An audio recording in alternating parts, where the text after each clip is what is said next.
Graças e paz, amados. Amém. Queria, antes de iniciarmos aqui nosso tempo, pedir desculpas a todos os irmãos que têm percebido e sentido a minha ausência nesse último mês, principalmente. Peço perdão aos irmãos pela dificuldade que eu tenho encontrado, e é um dos motivos que queria ter feito uma live ontem, mas não foi possível. Mas vou gravar esse vídeo hoje aqui, publicar no nosso canal, com o objetivo de esclarecer alguns pontos de extrema importância sobre as nossas relações, e como nós vamos conduzir daqui para frente. Mas como desde o primeiro dia que iniciamos esse trabalho, a gente tem como hábito e costume de consagrar todo o tempo que nós temos de comunhão com a palavra do Senhor, com uma oração, eu quero fazer a mesma coisa agora. Amém? Vamos orar, queridos. Pai, nós te agradecemos acima de todas as coisas por aquilo que tu és, pelo que tu faz, e consagramos esse tempo ao Senhor, sabendo que o Senhor é capaz de nos guiar dentro da tua vontade quando nós nos esvaziamos as nossas convicções e nos curvamos a ouvir o que tu tens a cada um de nós. Pelo teu Espírito, vem mais uma vez e fala conosco, nos instrui, nos faz crescer um pouco mais na graça e no conhecimento do Senhor Jesus. É o que pedimos ao Senhor, sempre gratos a tudo que o Senhor fez e faz por cada um de nós. Assim nós oramos e consagramos esse tempo ao Senhor, pelo nome do nosso Salvador Jesus Cristo, Pai. Amém. Amém, queridos. Eu pediria aos irmãos para estar abrindo as suas Bíblias. Jeremias 48, capítulo 48, versículo 10. Jeremias 48, versículo 10. Amém? Esse texto é um alerta que, dentre muitos outros alertas ministeriais, que o Senhor deixa na sua palavra para nós. E esse texto tem um versículo e uma advertência muito dura e forte da parte do Senhor, em que Deus faz questão de deixar muito claro que maldito é aquele que fizer a obra do Senhor de forma relaxada ou fraudulentamente. Ele fala que maldito aquele que fizer a obra do Senhor fraudulentamente, e maldito aquele que preserva a sua espada no sangue. Deus, ele não nos obriga a exercer nenhum ministério. Nenhum homem foi obrigado. Jesus chamou os seus discípulos, cada um, e disse: segue-me. Como ele também pediu para o jovem rico seguir ele. E o jovem rico, ao recusar seguir Jesus, não foi fulminado e consumido pelo fogo do céu. Ele seguiu a vida dele até o dia em que ele faleceu por qualquer causa ou razão. Deus não nos obriga a cumprir um ministério. Deus não nos obriga a fazer a sua obra. Mas sim, Deus coloca condicionantes. E uma condicionante que acabamos de ler aqui é que se você quer exercer um ministério, uma obra em nome do Senhor, você deve fazer isso de verdade, de forma efetiva, não de qualquer forma, não de qualquer jeito. E é assim que eu me sinto hoje, não cumprindo a obra do Senhor da forma que se deve. Todos aqueles que nos acompanham e nos conhecem sabem que eu entendo que ser pastor é efetivamente cuidar das vidas, Não é ter uma igreja e um número significativo de pessoas que escutam as suas instruções. Isso não é ser pastor, segundo a minha meu entendimento bíblico, tá? Isso não é uma opinião minha, isso é o que eu entendo da Bíblia, isso é o que eu entendo de todos os ministérios relacionados ao pastorear que estão contidas nas Sagradas Escrituras. Então, não critico quem, e não estou dizendo que o pastor que não faz isso não é um pastor de verdade. Em nenhum momento afirmei isso. Mas entendo que ser pastor é participar, é estar presente, é conviver com as ovelhas de forma contínua, como eu fiz até então. E agora impossibilitado, né, por diversas razões, por diversas circunstâncias que cercam a minha vida, e de forma inevitável eu preciso dar continuidade. Então, o primeiro ponto que eu queria abordar é exatamente isso. Eu não quero fazer isso de forma fraudulenta, não quero fazer isso de qualquer jeito, porque não é assim que se deve fazer as coisas e existe uma instrução da parte do Senhor que isso é abominável aos olhos de Deus. Então, Deus não nos obriga a cumprir um ministério, a seguir uma obra, né? Nós, há alguns anos atrás, falávamos sobre um momento da vida de Elias, em que Elias entregou os pontos e chegou para o Senhor e disse: olha, eu não quero mais ser profeta, não quero mais continuar nesse ministério com essa responsabilidade. E ele não foi destruído por Deus, porque isso era uma ofensa. Não, pelo contrário. Deus ainda o abençoou muito depois de pedir isso a Deus, né? Porque Deus entende, compreende, né, os ciclos e o fim de alguns ciclos, de algumas situações, de alguns momentos. Nós, que muitas vezes somos saudosistas e criamos, né, expectativa e esperança nas coisas e queremos que as coisas se aconteçam do mesmo jeito sempre, quando nos agrada, mas não é assim que funciona, né? E Elias pediu para o Senhor e Deus falou: tudo bem, vamos ungir uma pessoa no teu lugar e vamos dar continuidade. A obra do Senhor não depende de Elias e não dependia de Elias. A obra do Senhor muito menos depende de mim e vai seguir acontecendo, né? Mas fazer isso de forma relaxada, isso eu não vou fazer mais, né? Isso é uma palavra, uma promessa que eu entrego aos irmãos hoje, mas entendo que os ciclos são reais e notórios nas nossas vidas, né? Temos como exemplo Davi e outros também. Davi não pastoreou ovelhas para sempre na vida dele.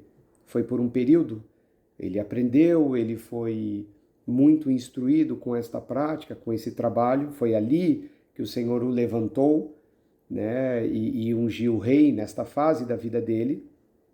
E Davi chegou um tempo da sua vida em que ele não era mais pastor de ovelhas.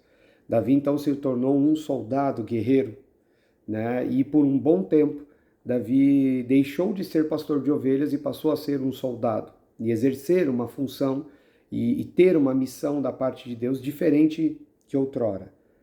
Depois de um tempo, Davi deixou de ser soldado e passou a ser rei.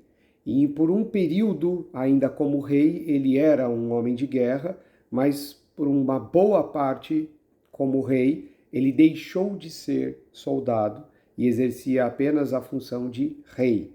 Então você vê claramente na vida de Davi que, por ele ter deixado de cuidar de ovelhas, ele não deixou de estar no centro da vontade de Deus. Quando ele deixou de ser soldado e passou a ser somente rei, ele não deixou de estar no centro da vontade de Deus. Entende que Deus não nos obriga a seguir numa missão até o fim. Deus não nos obriga, como não obrigou Elias, como não obrigou Davi. A missão que Deus nos dá, nós temos que cumprir e terminá-la. Um outro exemplo, para sair um pouco do Velho Testamento e vir para o Novo, é o ministério de Jesus. A Bíblia é muito clara e enfática a dizer que a vitória de Cristo não foi na cruz, mas sim na ressurreição. Então, a partir do momento em que Jesus ressuscita dos mortos ao terceiro dia, tudo foi concluído, tudo que era necessário. Ele foi até as profundezas do inferno e venceu. E hoje ele tem a chave do inferno e o poder sobre a morte e de tudo aquilo que nos faz chegar até aqui, devemos isso a Ele. Então, é muito claro na Bíblia que no momento em que Jesus ressuscitou, a sua missão foi concluída. Então, por que ele ainda ficou aqui 40 dias? Porque imagine que Jesus, no momento que ele ressuscitasse daquela tumba, ele fosse levado ao céu em ascensão e ele subisse ao céu e não fosse até a Galiléia atrás dos discípulos. Seria tudo diferente. O ministério de continuidade da criação da igreja não existiria. Claro que existiria, queridos. Aconteceria de formas diferentes, mas o evangelho chegaria até nós.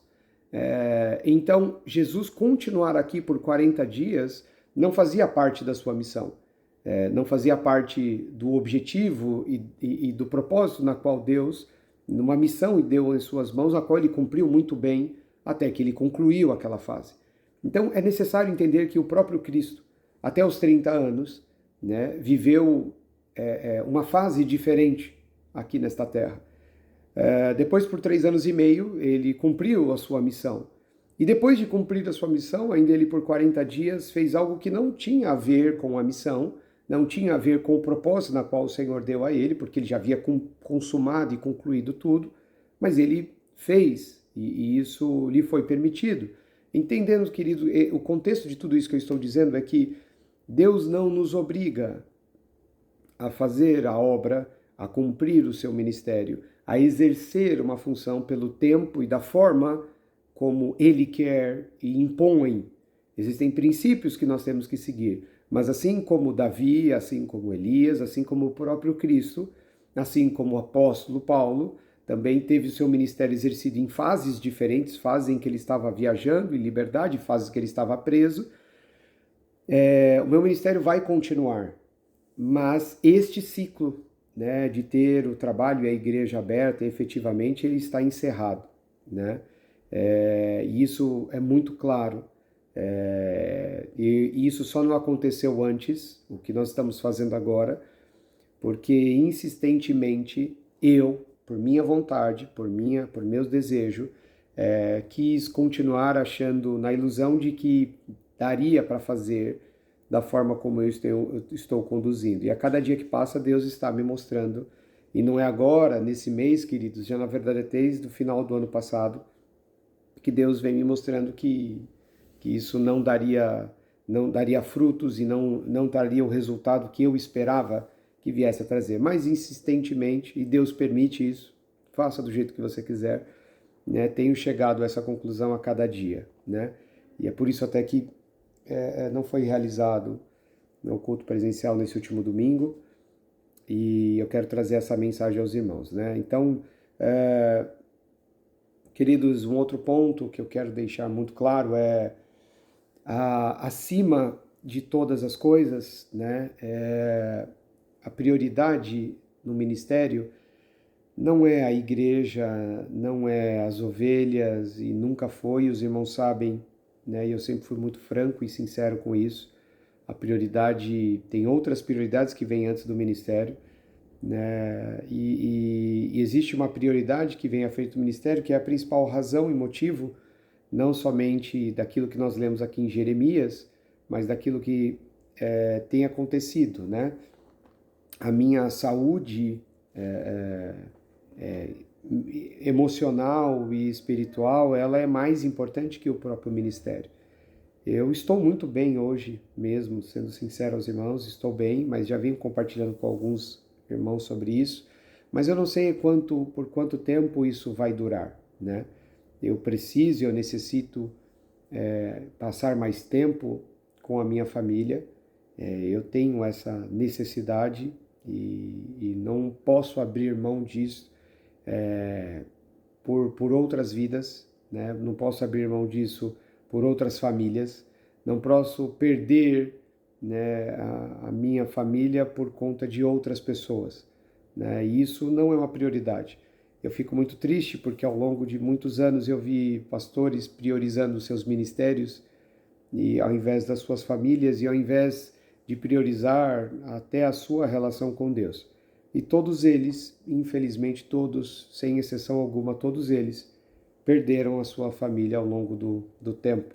Perderam seus filhos, perderam seus casamentos, perderam a sua identidade, perderam até mesmo as suas referências, porque nós nunca permitimos isso, mas é costumeiro, é comum que os ministérios, que as igrejas, né, venham sugar e vampirizar tudo que você tem, até que não sobre mais nada, né, e depois você é largado e abandonado sozinho, mas foi por uma escolha sua, e as pessoas insistem em querer culpar a igreja, e não é, a igreja consome aquilo que você dá. A igreja, as ovelhas, os irmãos, eles consomem aquilo que você oferece. Você é senhor da sua vida, você é senhor das suas decisões, você é senhor das suas escolhas. Até abrir mão das suas decisões e autonomia para que Deus governe, isso também é uma decisão sua. Então, desses pastores que perderam suas famílias e sua identidade, suas vidas, é muito errado, né, eles quererem culpar a igreja. Né? Não é a bala que mata, né? O que mata é aquele que decidiu puxar o gatilho. Né? Então, sim, se olharmos, né, a causa e efeito, existem diferenças sobre isso. Tá? A igreja consumiu tanto a minha vida que acabou com a minha vida, acabou com o meu casamento, acabou com os meus filhos, acabou com a minha saúde mental e emocional. Sim, é a bala. Mas você puxou esse gatilho. Você estimulou as pessoas a pensar que esse era o caminho, você criou isso e eu nunca criei, tudo que eu fiz nunca foi pesado, toda a dedicação para mim foi sempre deliciosa e gostosa e continua sendo prazerosa, necessária, né? Nunca, né? Ninguém me deve nada, de nenhum de vocês, irmãos, me devem nada quanto a isso, mas eu não posso conduzir isso de forma relaxada, e é o que eu tenho feito, isso é um fato, é o que eu tenho sentido e é uma convicção que eu tenho constatado a cada dia mais, né? Eu não vivo o ministério do apóstolo Paulo como a maioria dos pastores vivem, porque eu tenho família, né? E esse é um grande erro, já falamos sobre isso, como muitos pastores exercem seus ministérios como se não fossem casados, como se não tivessem responsabilidades, e é por isso que acabam perdendo as suas famílias, porque vivem como se não tivessem famílias, né? 24 horas na igreja, de segunda a segunda, né? Faz isso, faz aquilo, e os filhos são colocados de lado, esposa, enfim, né? E aí acontece tudo isso que nós vemos com uma certa frequência, né? E aquilo que ainda não está exposto, né, nas particularidades, a gente sabe que essas famílias de pastores já estão completamente destruídas, infelizmente, né? Eu não quero chegar a isso, né? Eu não quero ir por este caminho, né? Isso é um ponto de extrema clareza que eu tenho, né, sobre isso, queridos. Eu tomei essa decisão e quero comunicar a todos vocês, né, que essa semana eu estou retornando para o Brasil. No próximo domingo, que é o nosso primeiro domingo do mês, que a gente sempre faz o nosso café da manhã, nós iremos realizar esse café da manhã. Gostaria que todos vocês estivessem lá. Será um culto de despedida? Não, mas vai ser um culto que eu quero agradecer presencialmente, abraçar cada um de vocês por tudo aquilo que nós vivemos. Esse ministério, esse trabalho, né, vamos chamar assim, esse trabalho começou há um pouco mais de 10 anos atrás, né, na minha casa, na sala da minha casa, e lá eu conheci algumas pessoas, tive meu primeiro encontro com algumas pessoas que caminham conosco até os dias de hoje, e é um privilégio, são pessoas que eu tenho um privilégio de ter conhecido. Quero e queria fazer muito mais por essas pessoas do que fiz até hoje, e quero, né, nesse próximo domingo abraçar todos vocês, né, se possível, e encerrar este ciclo. Não se preocupem com as questões burocráticas, não se preocupem com as questões financeiras do nosso prédio, das coisas lá, tudo isso nós vamos resolver, a liderança vai resolver e comunicar a todos, como sempre, desde o início nós fomos transparentes em tudo que fizemos, e nós vamos fazer isso também, né, nessa fase, mas eu não vou seguir, queridos, mais com a igreja, com CEP, paredes, templo, um lugar, o compromisso e a responsabilidade de realizar cultos presencialmente ali. Isso nós vamos encerrar nesse mês de novembro. o culto de café da manhã do próximo domingo está confirmado às 9 horas, mesmo que ninguém vá, eu estarei lá, né, para agradecer a Deus por tudo que nós fizemos até aqui, como Ele nos capacitou e coisas tremendas que nós vivemos e pudemos testemunhar, né? Então, estaremos lá às 9 horas no próximo domingo. Nesse dia, a gente vai comunicar os detalhes de como a gente vai conduzir o encerramento de todo o processo, mas, acima de tudo, eu quero, né, por um lado, queridos, eu estou muito feliz mesmo, porque eu sei que estou concluindo uma fase que eu me dediquei muito, e eu vi frutos maravilhosos, na qual, se eu tivesse colhido 1% dos frutos que eu colhi desse trabalho, desses últimos 10 anos, se eu tivesse colhido apenas 1% do que eu colhi, eu já estaria muito feliz. Eu vi muitas vidas sendo transformadas, eu fico muito feliz por pessoas que ouviram e seguiram os conselhos que aprendemos na palavra ao longo desses anos, não foram meus conselhos, e que amadureceram, cresceram, estão dando frutos, suas famílias restauradas, ministérios, né, sendo executados e cumpridos muito bem na nossa igreja e fora da nossa igreja, famílias restauradas. Então, isso tudo, queridos, é só um agradecimento a Deus pelo fim deste ciclo que não para nesse dia, mas tem continuidade, né? Mas eu quero, no próximo domingo, agradecer principalmente a Deus por tudo isso que nós vivemos e passamos até aqui, né? Eu tenho a intenção de continuar, né, com os nossos discipulados, num formato bem diferente do que nós temos feito hoje. Nas temporadas que estivermos no Brasil, né, eu não abro mão de fazer presencialmente, como sempre fizemos, e todos aqueles que participam sabem quão gostoso, quão maravilhoso é, né, e não vou abrir mão disso, né, mas quando estivermos aqui nos Estados Unidos, aí eu vou conduzir de uma forma diferente, e aqueles que desejarem continuar, né, vão fazer parte desse trabalho, e vocês têm a liberdade, né, de estarem congregando, e recomendo a congregar em outras igrejas, né, e continuando amadurecendo sobre isso. E antes de encerrar, queridos, eu quero trazer uma mensagem que é a mensagem mais importante desse vídeo, né, que é a mensagem que não é a minha mensagem, que não é a minha conclusão ou palavras minhas, mas é uma mensagem daquilo que a cada minuto Deus tem falado todos os dias, constantemente. Nós tivemos a experiência de ter um furacão passando sobre as nossas cabeças, né, algumas semanas atrás, e essa palavra cresceu ainda mais ainda nessa situação de que, queridos, uma grande tempestade está se formando, mas uma grande tempestade mesmo, e não é a volta de Cristo. Não é a volta de Cristo como muitos têm falado. Estamos vendo rumores de guerras, isso e aquilo. Jesus está voltando. Não, Jesus não está voltando, tá? E isso não é a minha opinião. Nós já encerramos o tempo em que eu estava dizendo aqui coisas sobre mim.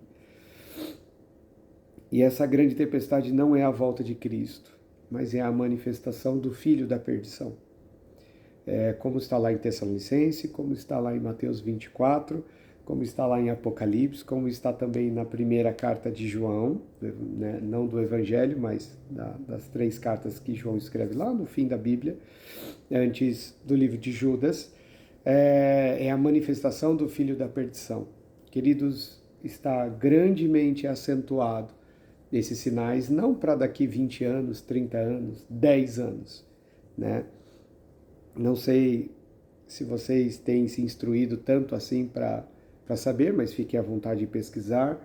Eu vou dar só alguns pontos aqui sobre isso tudo, né? Além daquilo tudo que Deus tem nos mostrado espiritualmente, além de tudo aquilo que nós temos percebido, mesmo muitas vezes não querendo acreditar, mas estão aí os fatos, né? Provavelmente agora em dezembro, ou janeiro e fevereiro no máximo, né? Não tem uma data definida, mas tem esse prazo. Desde março de 2023, o ano passado, em um ambiente fechado e controlado, né? O governo brasileiro, seguindo umas tendências do mundo inteiro, já tem trabalhado a sua moeda eletrônica, né? O Drex, e o plano era começar a efetivar o uso dessa moeda agora em dezembro ou janeiro de 2025, daqui um mês e meio, né? 2 meses aproximadamente, já essa moeda eletrônica, né? Brasileira substituindo o real, a moeda de papel. É,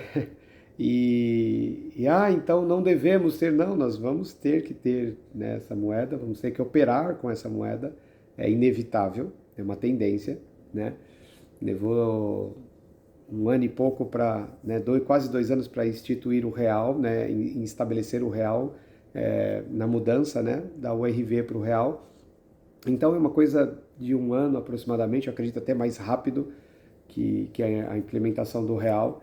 E isso é uma coisa do diabo, do demônio, essa moeda? Não, não é, queridos. Isso é necessário e precisa ser assim. Mas quando você entende todo o funcionamento, quando você entende como ela vai ser operada, quando você entende como é que vai valer e o papel vai deixar de existir, você vê que aquilo que João viu na ilha de Patmos é uma realidade, já é uma realidade, né? E vai ser completamente inevitável isto, inevitável. E isso já é uma realidade, queridos. Isso já está acontecendo. Você pode ficar escandalizado com isso, mas hoje 99% do dinheiro que você movimenta é eletrônico, não é de papel, é eletrônico. 99%. Ao invés de você entrar numa conta bancária e achar que está transferindo real, você vai estar transferindo uma moeda eletrônica, que é a mesma coisa que você já faz hoje, só que sobre um regime e um controle completamente diferente do que a gente tem hoje. Completamente diferente. E tudo aquilo que entendemos e aprendemos na palavra vai se constituir perfeitamente. Está se desenhando, e não é uma coisa para daqui 20 anos, queridos, 10 anos, não. É uma coisa para o próximo ano, né? Então, se me é permitido dar um conselho a todos vocês sobre essa tempestade que está se formando, que Jesus nos ensina lá em Mateus 24, que é a preparação da grande tribulação, a manifestação do filho da perdição, que Paulo fala em Tessalonicenses 2, que João fala na sua primeira epístola, que João descreve também no livro de Apocalipse, escrito na ilha de Patmos. O conselho perfeito para este momento, queridos, está lá em Gênesis capítulo 19, versículo 17, se não estou enganado. E não estou enganado. Quando Ló se demorava para sair da sua casa e a destruição de Sodoma já estava para se iniciar, um dos anjos pega ele pela mão, olha nos olhos dele e fala assim: escapa-te por tua vida. Você está querendo fazer o quê, querido? Você está querendo carregar o mundo nas costas? Você está querendo salvar as pessoas? Você está querendo ajudar as pessoas? Você está querendo carregar tudo nas suas costas? Se preocupe com a sua vida. Escapa por tua vida. Não olha para trás. Esquece isso aqui. Esquece esse mundo. Esquece tudo que você viveu. Esquece tudo que você tem. Esquece tudo que você guardou. Esquece tudo que você conquistou. Esquece tudo. Escapa-te por tua vida. Se eu posso te dar um conselho hoje, queridos, se prepare para essa tempestade, porque ela é inevitável. Então, esta fase em que, voltando agora ao Diogo, que eu estou vivendo, eu estou pensando muito mais na salvação, na minha vida, na minha saúde, do que nas vidas que eu posso ajudar. Eu posso e eu quero e vou continuar ajudando a todos aqueles que desejam, né? Mas o que eu estou fazendo hoje, a decisão que eu estou tomando hoje, ela é uma decisão 100% pensando em mim. O reino de Deus, ele é um reino que não é vivido pelo egoísmo, mas é um reino que você é movido por objetivos individuais. Por objetivos individuais. Você com o Senhor. Se você e a sua casa vão servir ao Senhor, amém. Se a sua casa não quer servir ao Senhor, sirva você. Se você não servir ao Senhor, então vai todos também serem condenados. Então, não é um movimento, e aí não espere que a igreja, queridos, não espere que uma denominação, não espere que um grupo de pessoas vai trazer a solução para isto. Não vai. É inevitável. Vai ser inevitável, como a Bíblia há 2000 anos já nos fala sobre o fim dos tempos. Então, escapa-te por tua vida, né? É a hora de separar o joio do trigo, e aqueles que estão de pé, cuide para que não venham cair, né? É hora das nossas vidas ser provado no fogo, e é o que vai acontecer, não nas próximas décadas, não para o próximo século, querido, nos próximos meses e anos que estaremos a viver. Então, mudanças grandes e significativas vão ocorrer nos próximos 2, 3 anos, e você precisa cuidar da sua vida e da sua comunhão com Deus. Você precisa estabelecer as estacas, firmar muito bem os alicerces, porque essa grande tempestade, né, que já está se formando, não venha a destruir aquilo que o Senhor, né, construiu na tua vida, nos seus, e que nós possamos continuar juntos, caminhando, fortalecendo um a vida do outro, para sobreviver a todas as intempéries e provações que iremos enfrentar. Então, eu gostaria mais uma vez de agradecer a todos vocês por tudo que nós vivemos e passamos, pelas nossas histórias, individualmente falando e coletivamente. Mesmo amo vocês, e mesmo que vocês não acreditem nisso, para aqueles que pensam que isso é um ato de egoísmo, ainda não entenderam, né? Que o reino de Deus é uma prestação de contas individual, né? E eu não vou prestar contas das suas vidas individualmente falando. Eu vou prestar conta daquilo que eu assumi como responsabilidade, do que eu ensinei a cada um de vocês. E isso até aqui eu fiz bem, mas não estou mais conseguindo de forma saudável, de forma ordenada, de forma edificante.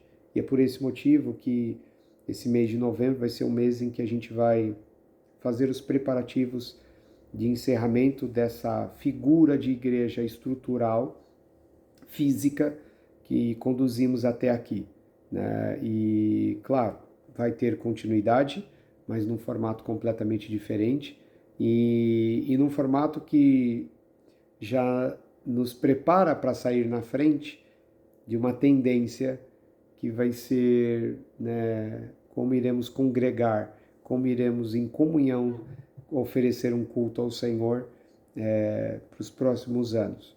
Então, mesmo, queridos, eu quero que vocês acreditem nisso que eu estou dizendo, o quanto eu amo e amei passar tudo que eu passei com vocês até aqui, e não vamos deixar de ter comunhão, não vamos deixar de ter alegrias juntos, mas é um ciclo que se encerra.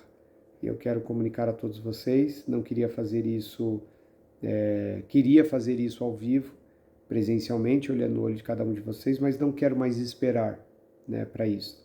Então, no próximo domingo, às 9 horas da manhã, nós vamos realizar nosso café da manhã, e quero abraçar todos aqueles que estiveram lá, e lá nós vamos trazer todas as orientações e os detalhes de tudo isso, de como que vai ser, né, a mudança e a transição dessa fase da igreja em a qual constituímos. Amém? Agradeço a todos pela atenção até aqui, e vamos nos falando, querido. Graça e paz a todos, e que o Senhor te abençoe e te dê uma semana de vitória na presença dEle.